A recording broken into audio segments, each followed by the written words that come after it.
Assalamu alaikum wa rahmatullahi wa barakatuh. Mukawefube w'ekibiina kya National Unity Platform okulaba nga batwala obukulembeze bw'eggwanga Uganda.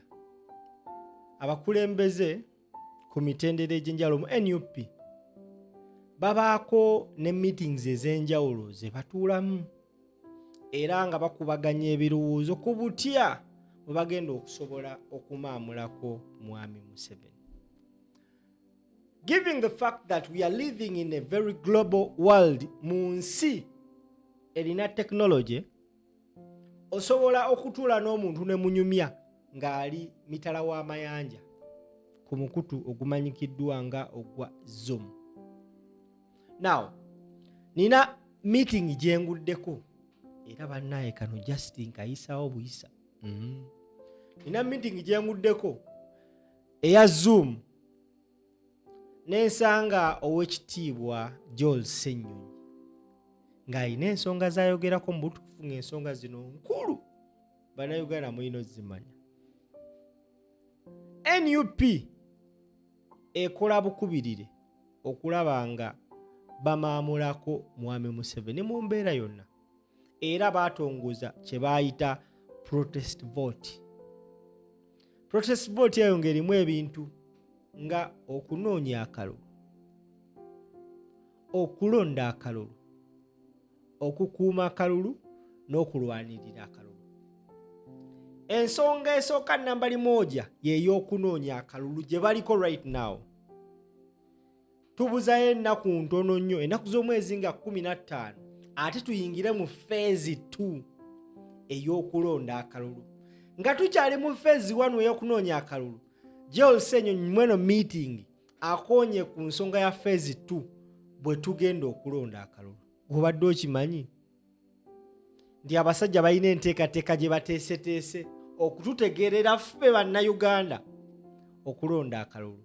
Ensonga eno aba NUP abakulembeze baagitegeddeko dda era Ssenyonyi gy'abadde annyonnyola mweno Zoom meeting eyateekateekeddwa ayogedde bw'ati, bino nzibye bibbe naye nammwe mulina obbiwulira. Bampita simple, tambuza vidiyo ate owulirize n'obwegendereza. Marvin's question about the biometric voter verification kits. We have had an interesting debate over the years regarding this. So in the last election, actually there were some machines, but majority of them failed to work for the obvious reasons, you know.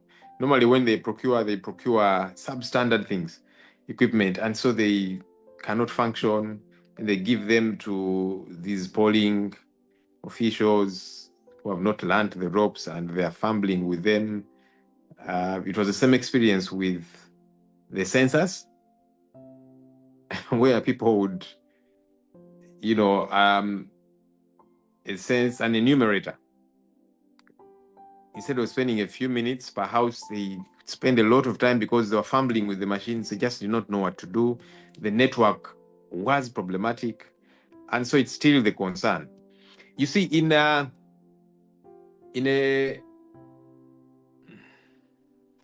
functional Uganda, the technology is the way to go because it's one way of weeding out any kind of malpractice. Yeah, to make sure that whoever gets to vote is in the register. One of the ways they do rig is multiple voting. That happens a lot of times. Of course, the ballot stuffing and so on and so forth. But now, if you can ascertain that this person is a registered voter, they go and vote once and they cannot vote again because the system has checked them. It is the ideal. But we know our situation, and so we have been asking the Electoral Commission, give us guarantees that, number one, all these machines are properly functional. The people who are going to use them, the polling officials, they know how to use them. Number three, our network challenges across the country, that even in the city center, Kampala, there will be issues with network. That's now the city center. How about in Wupadengo?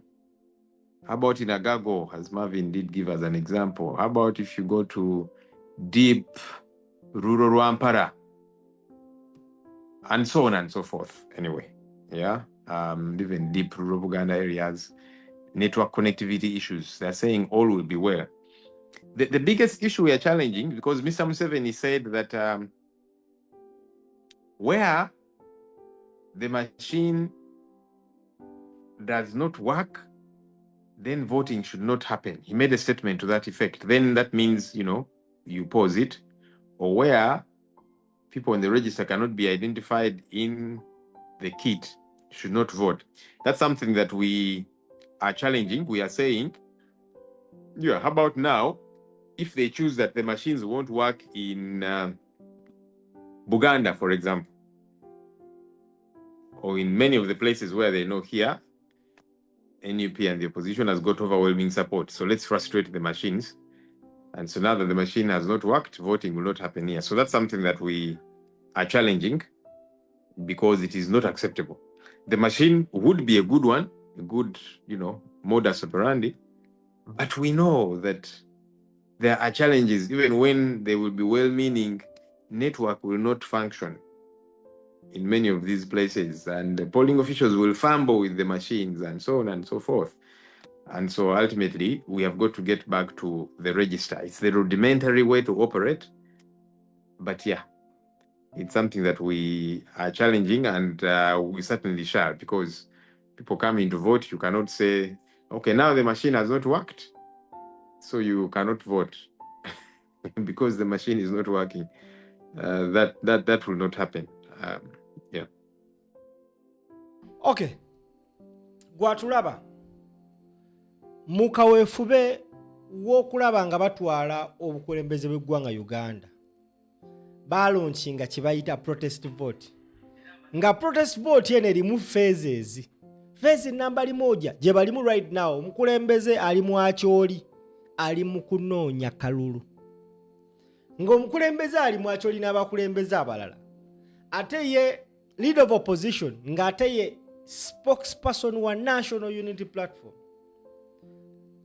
Right Honorable Joel Ssenyonyi yabadde ate mu meeting ndala ng'ali mu kutandika kusumulula kye bayita phase 2 okukalonda. Yes, akalulu tukanoonyezza. Naye mmwe abakanoonyezza mumanyi we mugenda okukalonda. Abasajja basazeewo ne bagamba tugenda kukozesa biometric machines. Eno biometric machines oteekako ekyenkumu ky'owati papapa ne kireeta details zo n'osobola okulonda. Era omukulembeze Joel Ssenyonyi agamba bali mu engagements ne bana abasajja balina okufuba okulaba nga biometrics machines zino zikola, not like how they worked the other time, because the other time zali problematic.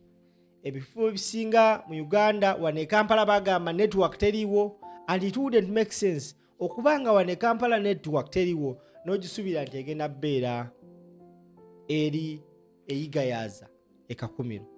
So ayogedde ne ku statement Museveni yakola nti awantu wonna we banaakozesa biometric machine n'etakola tewajja kuba kulonda, era n'agamba tetugenda kikkiriza n'ekyo. Wano ali mu kuteekateeka mu phase number 2 ey'okukalonda nti waba agamba biometric machine weneegaana okukola tewali kulonda, gwe munnayuganda oyina ku insistinga nti at least katukozese registers tulonde. Bana abaana beeteefuteefu, onaakwata eno oli naakwata eri, oli naakwata wano oli naakwata eri, tewali kwebaka. Kano ka meeting nabbye kabbe. Oba osiima byenkola teeka ekizike ku namba yange 0701 316 476 bampita simple. Tewerabira Momon Construction Company bakakensa mu kuzimba amayumba. Tambuza